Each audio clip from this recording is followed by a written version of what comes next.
አቤት ብወድሽ ደጋግሜ አይሰለቸኝ ከቶ ስምሽ አፌ ላይ ዋለ ልገለኝ የማለ የኔ ፍቅር ሩትዬ ማለት ነው። በወድሽ የማይሰለቸኝ ስምሽን ብጠራ የማይሰለቸኝ ማለት ነው። አንድ ሰው ብትኖሪ አንቺ ነው። ብጠራሽ የማይሰለቸኝ የሆነ ማለት ነው። የሌላ ሰው ነገር ራሱ ላወራ ስል የአንቺ ስም ነው አፌ ላይ የምመጣው ማለት ነው። ስልክ ራሱ እያወራ የሆነ ሰው ስም መጥራት ከፈለግኩ አንቺን ነው የምጠራሽ ማለት ነው። ምክንያቱም አፌ ውስጥ ያለሽው አንቺ ስለሆንሽ ማለት ነው። የኔ ልዕልት፣ የኔ ውድ፣ ሰወድሽ ማለት ነው። የኔ ማር እና የሩትዬቶች ደግሞ የኔ ወደች፣ ሁላችንም ወዳችኋለሁ። ክበሩልኝ። በጣም ነው የማመሰግነው እና የምትጠሉኝም ደግሞ ወዳችኋለሁ። እሺ እንዳትጠሉኝ፣ ኧረ ጣጣ የለውም። ሰላም ቤተሰቦቼ እንዴት ናችሁልኝ? እኔ ያለው እግዚአብሔር ይመስገን። በያላችሁበት ሰላማችሁ ብዘት ትርፍርፍ ይበልልኝ። ለዚህ ቤት ለዚህ ቻናል አዲስ የሆናችሁ ሰብስክራይብ እያደረጋችሁ ቤተሰቡን ወደ ራሳችን ተመልሰናል።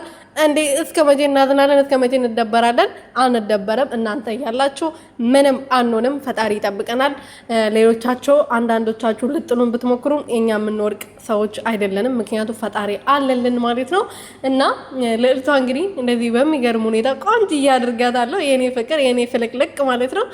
ሪፖስት አድርጋለች አንድ ቪዲዮ ደግሞ የዘፈን ነገር ነው፣ ስለ ሄርሜላ የሚያሳይ ስለ ሩትዬም ደግሞ ሄርሜላውን ለምሳሌ የሩትዬም ባል ወስዳ ነው ልክ እንደ ራሷ ባል ቅንቅን የሚያረጋት ማለት ነው። በነገራችን ላይ አብርሃም ትላንትና ማታ ከዳኒ ጋር የመጣው ቪዲዮ ፕራይቬት አድርጎ ይሆን አሁን ቪዲዮ የለም ዳኒ ቤት ማለት ነውና በእይታውም ስለወረደ ስለሆነ ፕራይቬት አድርጎታል ወይም ደግሞ ምን እንደሆነ እኔ አላቅም።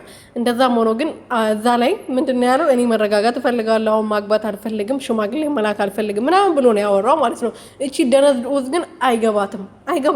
ሄርሜላ የምትባለው ፍጥረት አይገባትም። ምክንያቱም ደነዝ ስለሆነች ነው። ስንት አልፈልግሽም እየተባለች እሷን እግር ስር እየወደቀች እየለመነች ያለችውና እንደዛም ሆኖ ግን እንደማይፈልግሽም ትናንትና ማሳያ ነው። አንድ ወንድ ልጅ አንድ ሴት የሚያፈቅራት ከሆነ ለዛች ሴት ብዙ ዋጋ ይከፈላል። ሽማግሌ መላክ ካለበት ይልካል።